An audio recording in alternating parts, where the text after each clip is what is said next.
Oh, we're on. Hey, hi, everybody. It's Dan Z from Coffee with Kenobi. Welcome back to Facebook Live every Monday night, 8 o'clock p.m. Central Standard Time.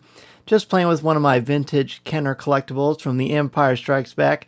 The 40th anniversary of the film is this week, which is incredible and exciting. So I've got a little bit of show and tell coming at you very, very soon, as well as your great comments and questions. And we're just going to take this time to reflect on the awesomeness that is The Empire Strikes Back. Now, I hope that you all got a chance to listen to CWK pour over this week, because myself, Tom Gross, and Corey Clubb ranked our favorite Star Wars movies from 1 to 11. And let me tell you, it was pretty surprising, exciting, thought-provoking, and a lot of fun, too.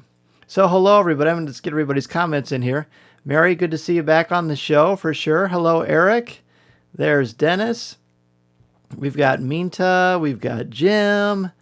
We've got Tyler, we've got LJ, we've got David, we've got Blake, and we've got David Nicely. Wow, all of our people are here, which is so great. And here comes some more of the fun. Some of us think Empire is more awesome than others. Exactly, LJ. In a shocking turn of events, I'll just tell you, my number one movie was The Empire Strikes Back. But Corey and Tom had it at different levels, and we will, of course, give them a hard time about that, because that's part of the fun. But we will be sure to clue you in on that throughout the show. Jim says, CWK pour over was great. Thank you so much. I tell you what, before we get into that, and Jim, of course, weighed in because he is a big fan of Rogue One. And we did talk about Rogue One. One of the three hosts had Rogue One as their very favorite, which is really, really cool. Again, thank you so much for joining me here. I am Dan Zare, the host of Coffee with Kenobi. Very, very excited to be here with you tonight on the week of the 40th anniversary of The Empire Strikes Back, which is really, really exciting stuff. So it's great to have all of you here tonight. Let's go ahead and get into this really quickly. Dennis already throwing some smack. Corey and Tom are wrong. Exactly, they are wrong. You know what's not wrong, though? Look at this. This is the vintage Boba Fett Kenner die-cast vehicle, the old ones. Apologize for the glare. I have to have my associate Peyton Johnson help me with the lighting here on this one, because this one is kind of shiny, but it's great. I'll put some pictures up of it on CWK Cafe. Dave says, Empire was always my favorite, but Rogue One is approaching it for sure. Well, sure. I mean, Rogue One is tremendous, of course. I think that Rogue One and The Empire Strikes Back are very, very strong for kind of similar reasons, because of what they add to the story. They're more dark in tone, but they're also very, very powerful from a narrative perspective as well, for sure. Okay, very good. Yes, Eric says shots fired. There's probably going to be a lot of that. So let's just go ahead and get into it. It seems like we're ready to talk about The Empire Strikes Back. The big thing about The Empire Strikes Back, let me get rid of this. Here we go. There's so many exciting things to say about The Empire Strikes Back. When George Lucas, of course, created A New Hope, he wanted to create more story, but he didn't know financially what Star Wars was going to do. It was a huge risk. Many of you know the history of creating A New Hope and what went into that, but because of its massive, massive success, he was able to finance The Empire Strikes Back primarily with his own money from the income he made from A New Hope, which is incredible. But a lot of stuff went into that. It was not easy at all. I definitely want to be sure to fill you in on that as we move along. But let's go ahead and look at some of the great things that are happening in the world The Empire Strikes Back, and collectibles, your memories, and all that good stuff. So please share with us your memories of The Empire Strikes Back. What is it about this movie that you like? Originally, this was going to be a top 5, but I feel like a top 5 doesn't really do justice to it, because there's so many more things that go into The Empire Strikes Back. So go ahead in the comments section, if you would. Let us know what you love about it. Here's some more feedback on pour over. Love the pour over this week. I do agree with Tom and Corey, though. Empire is lower on my list. Fair enough.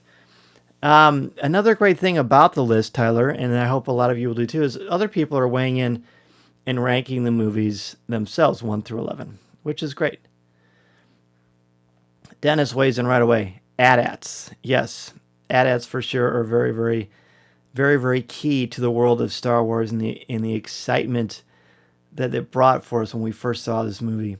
David says it's the first movie I saw by myself. And see, that's the cool thing. It brings back these cool memories of things that we remember from seeing the movie. Colby says I have no memory of seeing The Empire Strikes Back for the first time, but I do remember being terrified of Yoda when I was young, especially when Luke says, I'm not afraid, and Luke responds, Yoda responds, you will be. You will be. Yeah, that is super creepy.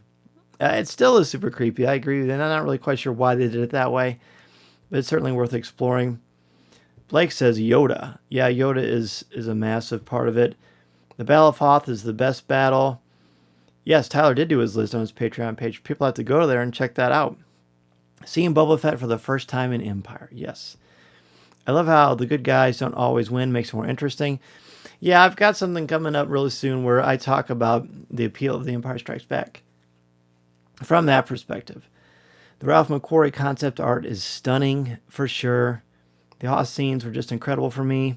I tell you what, that's so good. That is so true. We'll just make it a top 5. How about that?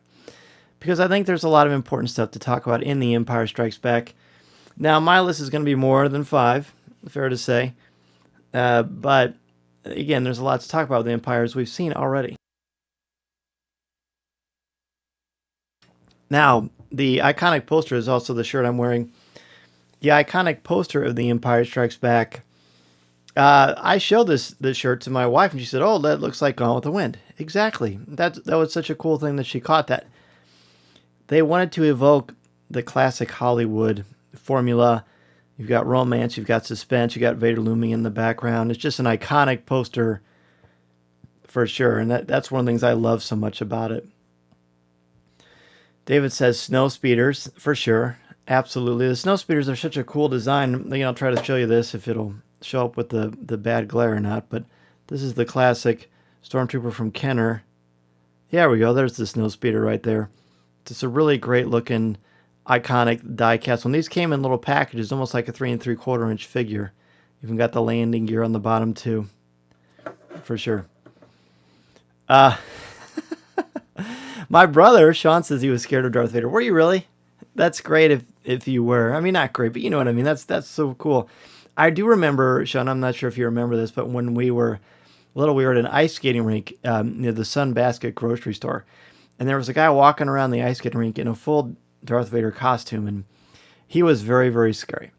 Another thing I have on my list is the Millennium Falcon. I mean, I think we all liked the Falcon in A New Hope, but I feel like in The Empire Strikes Back, it really got iconic, like even more so because there were so many scenes in it. There were so many scenes in The Empire Strikes Back, and I put this image of the cockpit on purpose because this is where we get to see a lot of the heavy character stuff, more so than in A New Hope. There's a lot of character stuff in The Empire Strikes Back. A lot of it takes place in that actual cockpit itself. Tyler's number 5, the intro of Lando, one of my favorite characters of all the movies. A dude who was put in a lose-lose situation but battled his way out and became a trustworthy friend. That's true. It certainly didn't make it easy. It was very, very difficult, but ultimately it worked out. Eric says the music is some of the best in Star Wars for The Empire Strikes Back. No doubt about that. Minta says Wampa versus Luke. Yes. Scary. I always bothered me that the Wampa didn't look more similar in the cave versus outside of the cave, but of course there's a lot of different versions of the Wampa that went into that. But the suspense, as you mentioned, Minta, you just can't beat it. Dave says, I thought they smelled bad on the outside. That would be a nice Tauntaun reference. Colby says, thankfully I got over my fear of Yoda because now I love every second on Dagobah. Every single second. Frank Oz's and Mark Hamill's performances are exceptional. I really feel like what Hamill and Oz did in The Empire Strikes Back is excellent acting. I mean, for Mark Hamill to interact with a puppet for that long on that soundstage and make it seem realistic, that's good acting. I mean, I don't think he gets enough credit for that. Falcon says, Dave, I called Dennis, I called you the Falcon. How about that? Dennis says the Falcon is the best ship in sci-fi. Not a character, but it has personality. And that is one of the many reasons why we love you, Dennis. Exactly. The Falcon is not a character. It has no agency. It doesn't change the course of the action in any way unless someone pilots it. But it is very compelling. Again, it's a set piece, but also there's a lot of great character scenes in it as well. Jim says, I love all the costume designs, especially the Hoth costumes. Those are great. Bespin, I think it's fair to say that The Empire Strikes Back has some of the greatest planets and atmospheres in the film. The Falcon was such an amazing setting that moved so much character progression. Yeah, exactly. It was a vehicle for the characters to shine. Mary says the character development of Leia. I actually didn't put Leia on my list, but it is interesting. Tell me, Mary, what you thought about her character development. I think there's a lot you could say about her in this for sure. She's definitely more complex in the fact that she's got more at stake besides just fighting for a cause. She's learning to care more about things for herself too. Minta says Lando keeping his cool throughout the film until Chewbacca nearly tore his head off. That would do to really rankle someone, I think. Tower says Vader, he is ruthless in this movie, even in his own soldiers are at risk of his brutality. Darth Vader is also on my list for a lot of reasons. Let me bring up my next one, though. AT-ATs. The AT-ATs, I remember when I saw this movie for the first time being the most excited about seeing the AT-ATs, because I read the very beginning of the novel, not very much, but reading the description of them and how gargantuan they are and the kind of impact they had on the rebel soldiers and how scared the soldiers were of them was really, really tremendous and very, very effective. Luke's face in Vader's helmet still confuses me. Interesting, Eric. Well, we're going to talk about that on this week's show and other things. And in fact, there is a nice article. Well, there's an article on StarWars.com that I wrote about the impact of that. I remember it had to be explained for me. Sean says, even though we saw Empire several times at the theater, I wanted to know if this is when Han got out of frozen carbonite. Sean, I love that you said that. When we were kids, of course, Empire was re-released in theaters all the time. And we would always go back and see it multiple times. And every time we went, my brother would say, is this when they free Han Solo? And we'd always say, no, it's the same movie. But we wanted that so much. We wanted that so badly. So that's good stuff. Dave says, when Vader was at the head of my table, was at the head of that table, my 8-year-old mind exploded. Oh yeah, just seeing him in there, somebody like the forced perspective of him being right there, basically on top of them, whisking Han's blaster away from him, was very, very frightening, for sure. The bounty hunters. The bounty hunters, that never ceased to fascinate me, especially, I think, with the Kenner action figures, which were thrilling. When you saw the designs of them, you didn't know what they were like. There was no expanded universe per se then. They were just, you just had what you had on the bridge of that Star Destroyer. And it's just a great scene. Did you know that when they were filming that scene, the sequence where I think it's Admiral Piet looks up and he sees Bosk's toes and he kind of makes this groaning noise. Kirshner improvised that on the set. Irving Kirshner, the great director of The Empire Strikes Back, because he wanted it to feel like the Empire was disgusted by bounty hunters because they weren't like these uniformed, perfect, neatly kept officers in the military, in the Empire. And anyone who wasn't in the line of that, inhuman, the Empire was disgusted with, which lines in kind of perfectly with how the sequel trilogy plays out, with the First Order being very against anybody who's not like them. There's a lot of bigotry in that. There's a great metaphor in Star Wars of how you can look at complicated real-world problems, and that's one way that he added that. Dennis says, Han and Leia's banter in Empire Strikes Back is iconic. It's very Hollywood, isn't it, Dennis? And similar again to The Empire Strikes Back. The poster that's reminiscent of Scarlett O'Hara and Rhett Butler. It's great. The banter is some of my favorites. And to me, that's the best romantic stuff in all the Star Wars movies. I mean, it's not like you've got a great sample size to choose from. This is the most effective. Jim says, my next one will be the Power of the Force action figures. Hoth Luke was my favorite when I was a kid. That's a good call. Yoda versus R2-D2. When he starts hitting R2-D2 with his cane to try to get the stick back. Colby says Chewie and Leia's reaction when the Falcon will go into light speed during an escape from Bespin is so funny. They look at each other, then at Lando, and Chewie storms out. I do remember seeing that multiple times in the theater, being so frustrated that the hyperdrive wasn't working, even though it's a great plot device that keeps them from escaping. And it's very effective. Mary says, we see Her leadership skills on Hoth, her vulnerability with Han, her loyalty to Luke, and her being able to see through Lando. Oh, nice. Very good, Mary. I knew you'd have some great perspective on that. Blake says the moment you see the adits from afar before the battle is super awesome. It is. It's great. It's great. And building on that, Tyler says the Battle of Hoth. I know it's been said a few times, but the Snowspeeder is such a cool vehicle for sure. Dento looked like a hot mess. Indeed. So, Dave says he loved the Bounty Hunter action figures too. Yes, and Dave's got an amazing Star Wars collection. Be sure to follow Dave on Twitter because he's got an incredible Star Wars.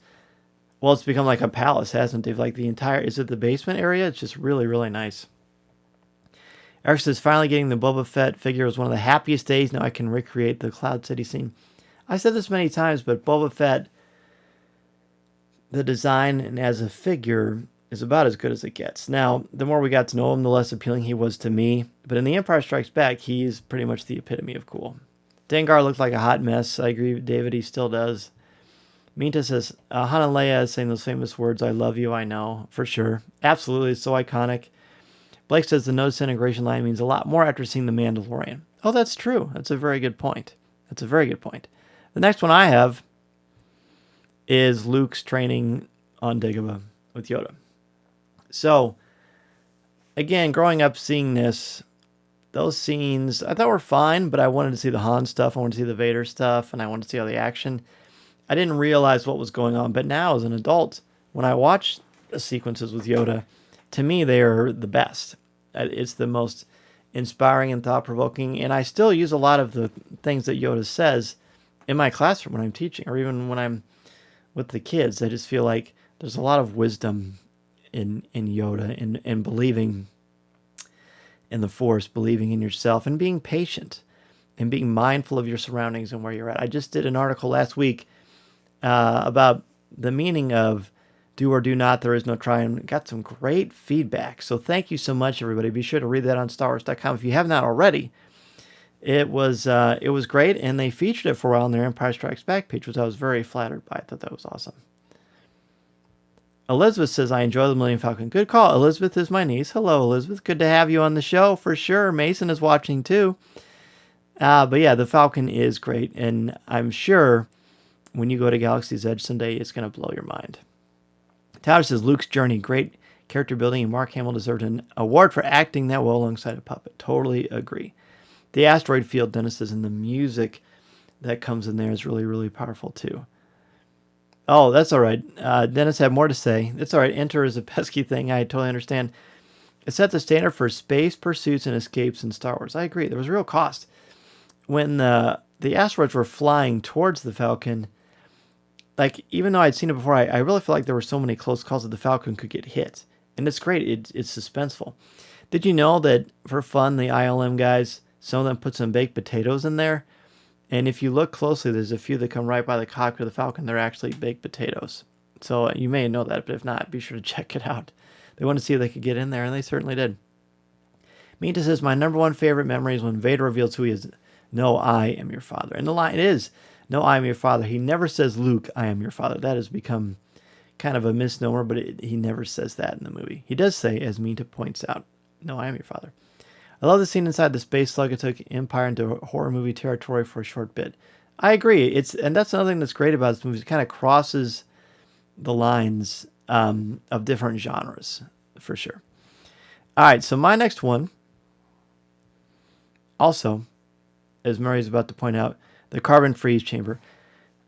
The atmosphere in there, the lighting of those steps, the smoke, the lack of expression by Darth Vader and the Stormtroopers and Fett, because they're wearing these masks, so it prevents them from showcasing any kind of human emotion. While Han and Leia and Chewbacca are completely at their mercy. It's frightening, it's scary, it's intimidating, but it's gorgeous. And of course, the "I love you, I know," and Han truly being selfless in that moment, sacrificing for his friends. Even now today, when I watch that, I still get a little choked up because it's just so powerful. The pacing of the scene, the music, everything about it. It was just great.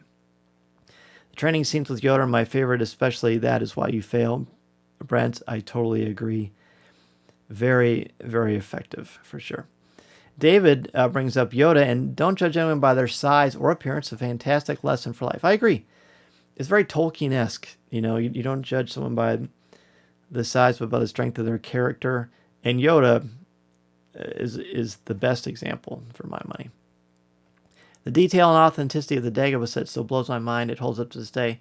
Totally agree, Jim. It's very, very effective. Eric says, I use Yoda's monologue as an example of dialogue from my screenwriting class. Oh, yeah. Good. I'd love to hear more about that, Eric. I think there's a lot of power in weight in that. And Lawrence Kasdan talks a lot about that in the making of. It's good stuff. Yoda's lines mean more to me than any of the other lines in literature and film, Bible scriptures aside. Good. Well, no, I'm glad you made a differentiation, but I agree. It's very, very powerful stuff. All right, so I've got this scene right here with Vader up in that silhouette. And then I've got the scene where they face each other. So this moment when Vader says, the Force is with you, young Skywalker, but you are not a Jedi yet. And then they walk up there, there's no music, and they're facing off against one another, and then the lightsabers ignite. And then the clashing of the lightsabers. And still no music. That's the best. Either that or the sequence where Luke faces off against Kylo Ren in the First Order at the end of The Last Jedi. Those are my two favorite moments because they're very powerful narratively. Yes, you're going to see a great lightsaber fight, but more than that, you're going to see some important things going on that advance the characters. Dennis says, Vader is such an amazing presence with amazing lines. Perhaps you feel you're being treated unfairly. Yeah. And the other one that he has listed there, too. Vader is, the delivery of his lines, James Earl Jones' delivery, is great as well. I also found it interesting that James Earl Jones, even in this movie, didn't want to have his name put in the credits. Of course, he would later. But he still wasn't sure about it, which I find fascinating. Colby says, one of my favorite moments is Vader's reaction when the Falcon escapes.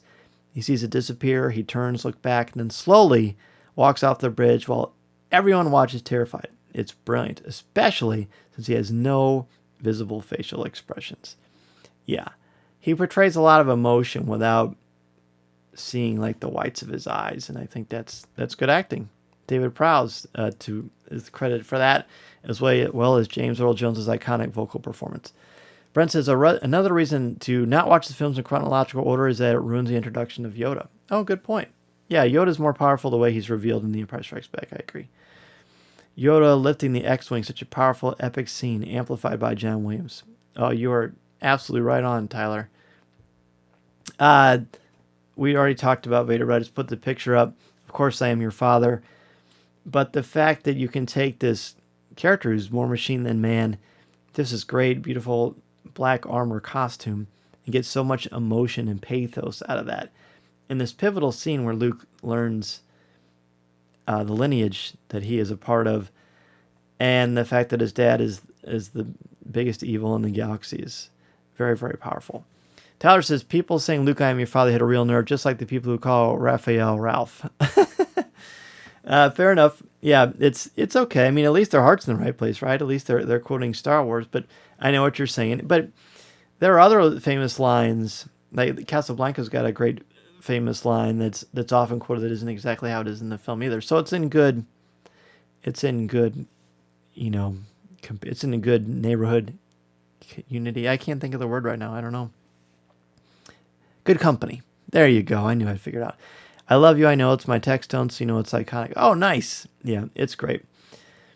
Minta says, do or do not, there is no try. Absolutely. We just talked about that a few minutes ago. But yeah, that's a very, very powerful scene that sometimes is, I think, misinterpreted, but it's great stuff. My favorite Empire moment is seeing it in concert last year, the live orchestra. I really want to do that this year. Hard to say if it's actually going to happen, but I do love it. Hey, John, good to see you, man. My 7-year-old mind couldn't comprehend the Vader reveal. I waited in the rain for 2 hours with my mom and best friend before the movie, and for a minute or two afterwards, I felt gypped. What happens to Han? Why is Vader lying? How's everyone all of a sudden trusting Lando? I had too many questions. Say it's my favorite Star Wars film. My tune, John. It's great to hear from you, too. John, also, I saw on Facebook, love The Last Dance. Yeah, Michael Jordan, the GOAT. Just had to insert that just so everybody knew what was going on. All right, back to Star Wars. Blake says, Luke falling on Bespin was an amazing lesson in seeing how he overcame everything from that moment meant a lot. Yeah, it meant a ton for sure. Okay, so we talked about Vader, talked about the duel, how iconic he is. Now let's look at Ralph McQuarrie. Now, we all know the Ralph McQuarrie paintings from Star Wars, from Empire, from Jedi, and how they shaped the look of the film.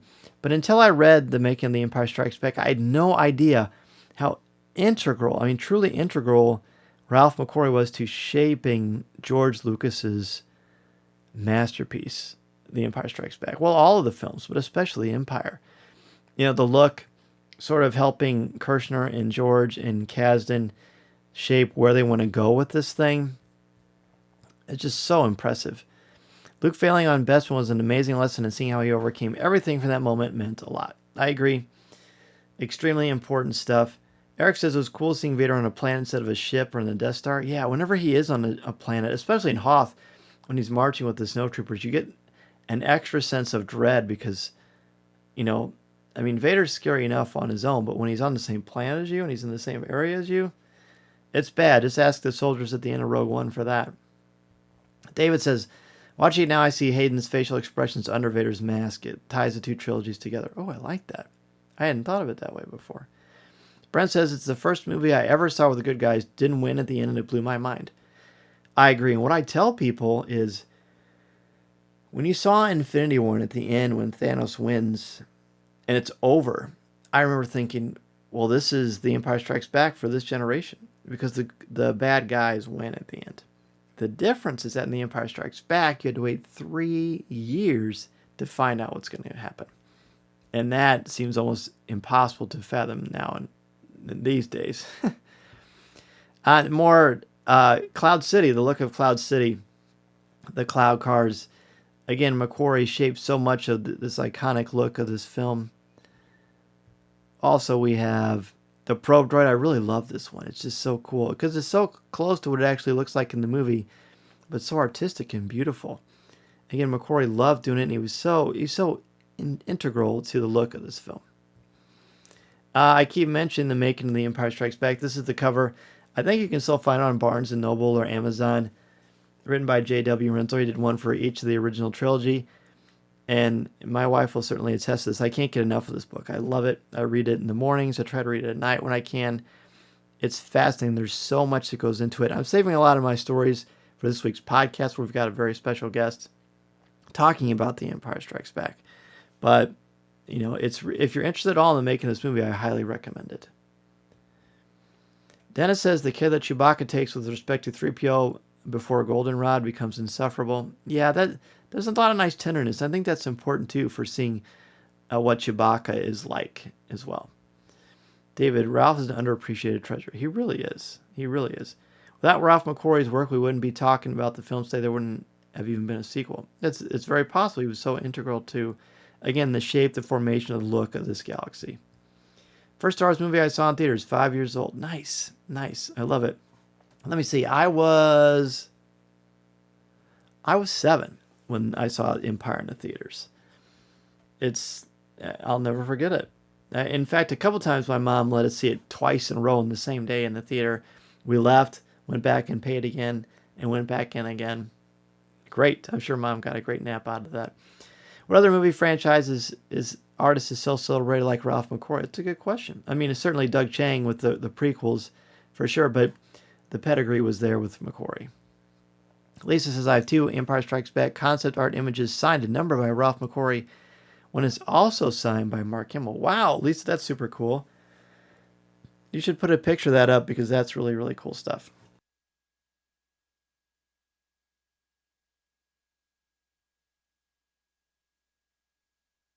Tyler says Anton first, the 89 Batman. Oh, that's a good call. That's definitely a good call as well. All right, the other thing I have up here, it's smaller, so I apologize if it's harder to see. If I blew the picture up, it got all pixelated, and I don't want to do that. Colby wants me to do the Probe Droid impersonation. I remember whenever I was talking to Corey on an older Coffee with Company, I went, "Man the Francis, man the France, man the Francis," and I just was being silly. And so That has suddenly become my Probe Droid impression, so I apologize in advance for that. But yeah, there it is. There you go, Colby. Mita says, what gave me nightmares once in a while hearing and seeing the Emperor in the first time in the movie. He just creeps me out from the voice to the skin-crawling stare. Yes, now are you talking about when they went back in with Ian McDiarmid or the original version, which was actually, I believe, a chimpanzee with a mask on, which that's pretty crazy too. Tower says, without him, we also wouldn't have great designs in Rebels. That's right. He impacted so much the look of Rebels. Vader's castle that you see in Rogue One, that was created and designed for The Empire Strikes Back, but obviously didn't make it in. But they kept that and used it eventually for Rogue One. Rebels, as Tyler just said. The iPad version of Rensler's books are great because they also have behind-the-scenes video. Yeah, good call. I was actually talking to Clayton Sandell about that today, and he was talking about how awesome those are too. Very good. All right, so now I've got a little bit of time. I want to show you some iconic stuff that I have. Again, I am Dan Z. Happy to have you join me tonight on CWK Facebook Live every Monday at 8 o'clock p.m. Central Standard Time. We'd love to have you join us here, and of course, every week on Coffee with Kenobi, wherever you find podcasts, for sure. And if you like this, and you like sort of talking more deeply, more looking at Star Wars from a much more critical perspective, don't forget that on October 20th, you can pre-order the Star Wars book, Expand Your Knowledge of a Galaxy Far, Far Away, written by myself, Pablo Hidalgo, and Cole Horton. And I'm so honored to be able to not only write a Star Wars book, but write it with these two amazing guys. It's been an incredible experience. I can't wait to share more about it with you as we get closer to the release date. But for right now, if you go to Amazon.com and type in the Star Wars book, you can read the description about what you can expect. But I can tell you that you can expect some very thought-provoking essays that will have you looking at Star Wars very, very differently, which is really, really cool. Okay, so Blake wants to know, what is my favorite Empire Strikes Back action figure? Well, Blake, I think it's probably Boba Fett. He's my favorite action figure, period, even though he's not even close to my favorite character. But the Snow Trooper is great. I'm looking up now because I've got, as you saw in the intro video, I have all of my characters, my Kenner action figures up in front of me so I can look at them for inspiration. When I'm doing the shows, I was always drawn to Luke and Bespin. I love the Han and Hoth. Bosk is great. I don't know, what about you? What are some of everybody else's favorite Empire Strikes Back figures? David, thank you so much, man. I look forward to seeing what you think. So now I'm going to show you some old collectibles I have of the Empire Strikes Back. Here is, again, of course, the Snow Speeder. This is, and I already showed this earlier, but this is Boba Fett. Maybe I'll try to dim the lights so it's not so bright. That'll make me a little bit darker, but that's okay. There we go. There's the Slave One. You can see Fett in the copy. These are the old Kenner ones. I've also got... Mace wanted me to show these, so here you go, buddy. So this is Yoda, the Vinylmation Yoda. I also have Leia from Hoth. These are not vintage, but they're fun and cool. Boy, I really need to figure out how to show these better without the glare. I so apologize for that.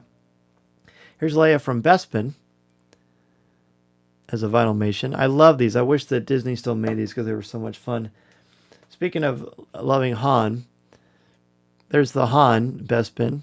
Again, they all had the Mickey shape, but then they would paint the ears to look differently, which is great. And then, of course, Fett, naturally. And then I got lucky. I got one of the chasers. The chaser for the Empire Strikes Back set is the Wampa. So there you go. I'll try to get some better pictures of that for everybody. Also here, Tauntaun is cool because you could actually put Luke straight into the back. Yeah, that was great. And then they, of course, had the second one where you could put him in. You could put it inside the belly of the Tauntaun too, which is great stuff. All right, I love it. Thank you, Mita. It's a really cool, fun little collectible. The vinyl, oh wow, the vinyl maroon. That's really, really slick. My sister loves Disney Vinylmations. I have a bunch of them. And so does Mary as well. Very good.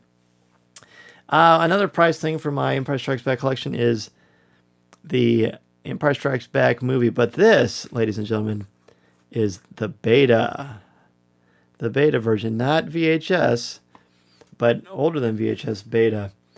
And I played this thing so much that the sticker on it is starting to fall off. But look at how small the tape is for these things.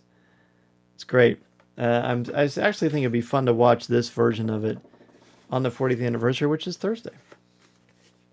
Another cool thing we have is the old Marvel comic collection of The Empire Strikes Back, but they bound it in a novel. I love the back of this thing, which is really, really cool too. But it's got, you know, all the great iconic art from The Empire Strikes Back all throughout this thing. It's great. And I've read so much that it started to fall apart a little bit, which for me, for a book to fall apart like that, I must have really read it a lot and increased it, because as anybody who knows me or has seen my collection knows, I take really good care of everything. So they were very well loved. Minta says, I have a vintage animatronic Yoda my fiance got me a few years ago. Oh, cool. You should put a picture of that in CWK Cafe. I'd love to see that. Only the cool kids have beta. Exactly. A lot of fun. I'm so glad, Brent. So glad you could join us. This will be on here. It'll be on Facebook. It'll be on YouTube, and it'll be on Instagram if you want to catch up and see the rest of it as well. This is another great one. This is the Empire Strikes Back Mix and Match storybook. And the cool thing about this is every page, like, they're all together like that, and you can turn them. Like, well, I'll turn it to the Empire Strikes Back one. So here's one with Luke, and you can have him sitting, looking for his gimmer stick, like Yoda, or you could actually put him on his tauntaun, right? And then you've got him on the swamp in Dagobah, or no, you got him in Hoth. Again, I apologize for that, but basically, you can keep turning this stuff around and make all kinds of different stories. Mason looked at it and had a ball, but it's one of my favorites. When I was at Ranch Obi-Wan last time, I think, and I saw that he had this, which of course he had it, he has everything, I was really, really excited that I had the stuff that he did too. Another great one is this Empire Strikes Back pop-up book. I think on the day of, maybe I'll read the pop-up book and we'll do a little video of it. I think Mason and I will have fun doing that, but it's really, really cool too. And then one of my very favorites is the classic The Empire Strikes Back storybook. I have all of these for all the films. There's a great little picture at the end. But these were always great books of the movies. And there's my name, Danny's there. I went by Danny when I was a kid until I one day proudly proclaimed I was going to be Dan.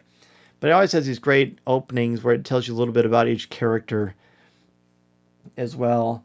Chewbacca, a 200-year-old Wookiee co-pilot of the Millennium Falcon. This is where I first learned how old Chewbacca was. Or at least the first time I remember making a big deal out of it. So that's just a handful of some of the collectibles I have for The Empire Strikes Back. It's my very favorite Star Wars movie. I think it's powerful. It's poignant. It's got an ending that is unforgettable because the good guys don't win. What happens to Han Solo, the development of the characters. This is a much more personal, character-driven story. There's great action and wonderful lightsaber sequences, but it's very, very powerful for what it offers, for sure. Lisa points out Once Upon a Galaxy is one of the best making of books ever. Still have my original copy. Lisa, I don't actually have that. And Pablo Hidalgo had recommended that as well. I really want to get it, for sure. The binder fell off my storybook years ago. Yeah, I know. When you love something, Eric, like we do, and you keep reading it, that's going to happen, for sure. Eric says he has an oversized comic book adapted to The Empire Strikes Back. So cool, man. I love it. All right, so that's great. If you have any more memories of The Empire Strikes Back, please weigh in. We're going to be wrapping up here in about 10 minutes or so. But I'd love to hear what you have to say about The Empire Strikes Back. This week, we're going to have a great show on Coffee with Kenobi, honoring The Empire Strikes Back 40th anniversary. Speaking of Star Wars movies, a number of you have asked, and Colby reached out to me today too.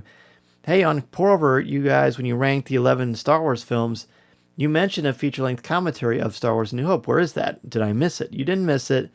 I haven't released it yet. I'm debating how I want to release it. I'll probably release maybe half of it 1 week, half another week. I'm not really sure how I'm going to do it yet because I want to draw attention to the Patreon page, but I also don't want to make you pay for that. I don't think that's fair. I mean, there's 11 of them, so eventually I'm sure we'll go to something like that on Patreon. But for now, I want everybody to get a chance to listen to A New Hope, so I'm sure we'll put it on Patreon for free. I'm sure that's what we'll probably do.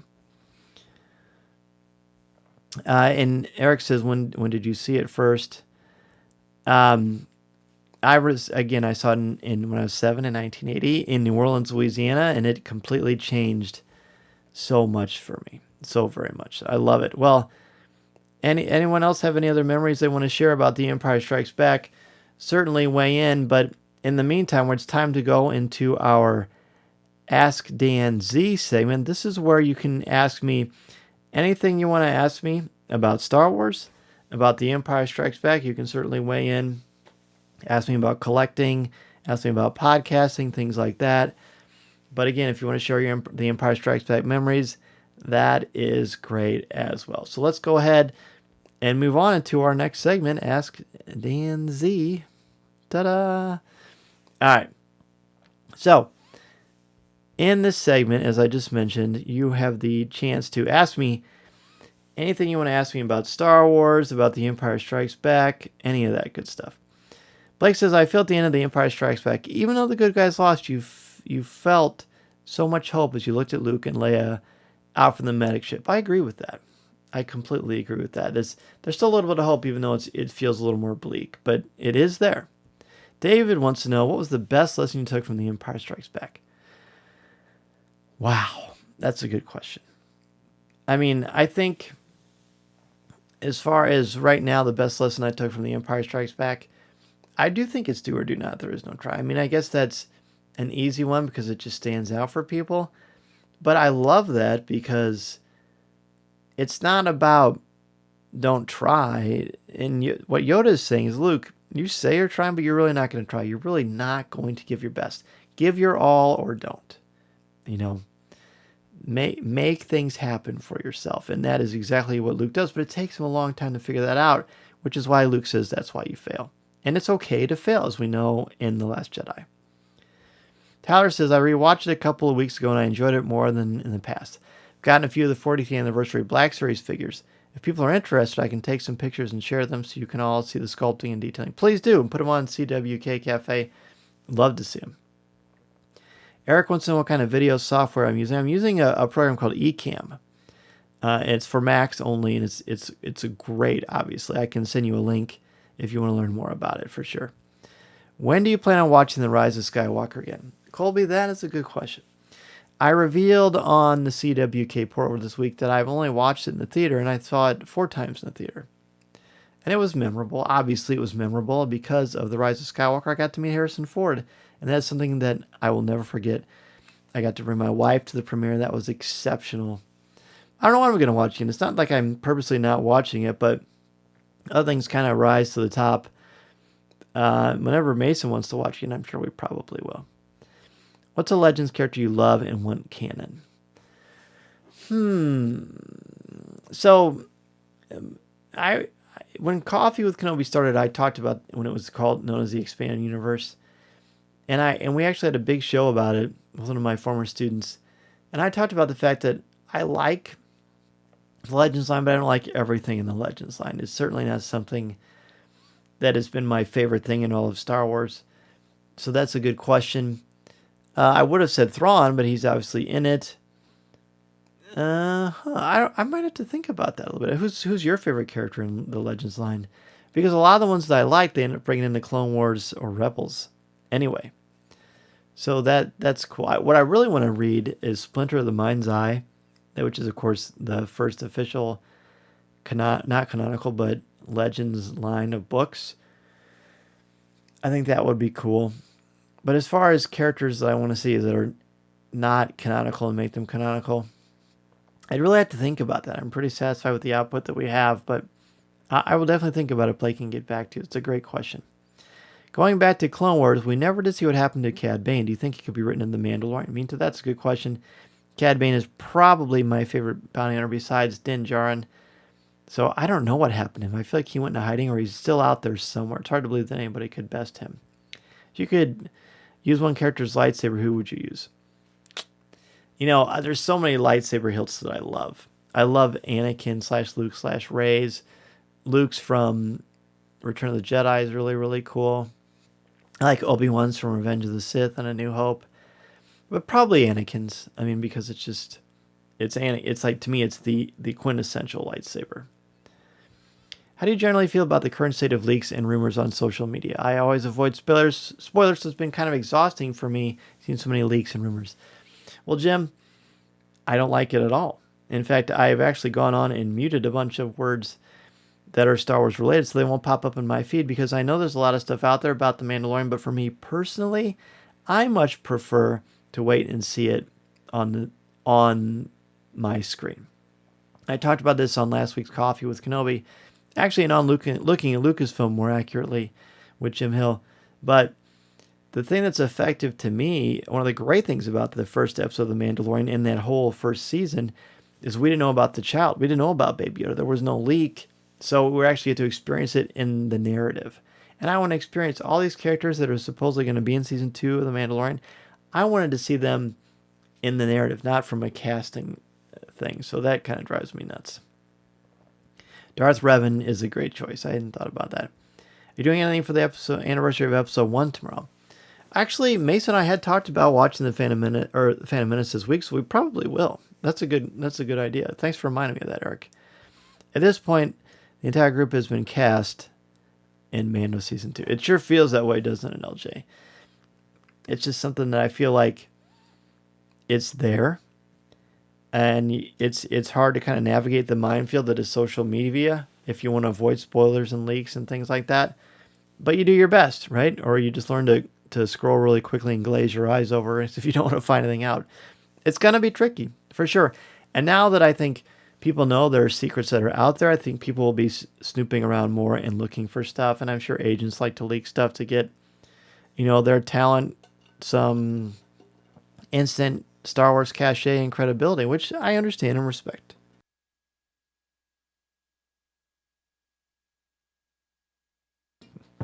All right, so I think that'll probably do it for this week's show. Thanks so much, everybody, for joining me as we celebrate the 40th anniversary of The Empire Strikes Back. I've had a great time celebrating this with you. Hey, there's Corey. It's also okay to take a break from social media. Yes, Corey is totally right. It is okay to take a break from social media, and I think that's healthy. It's kind of good to clear your mind on that stuff as well. So, Corey, good to see you, man.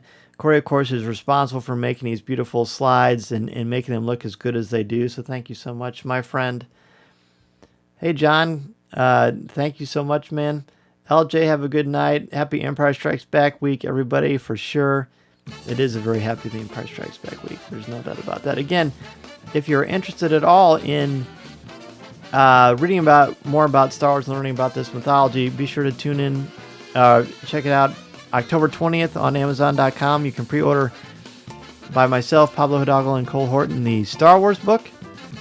It's a book that I'm really, really excited about. We've had a lot of fun with, and it's really going to change the way that you look at the world of Star Wars for sure. So again, thank you so much, everybody. Join me next week at 8 o'clock p.m. Central Standard Time on Facebook Live.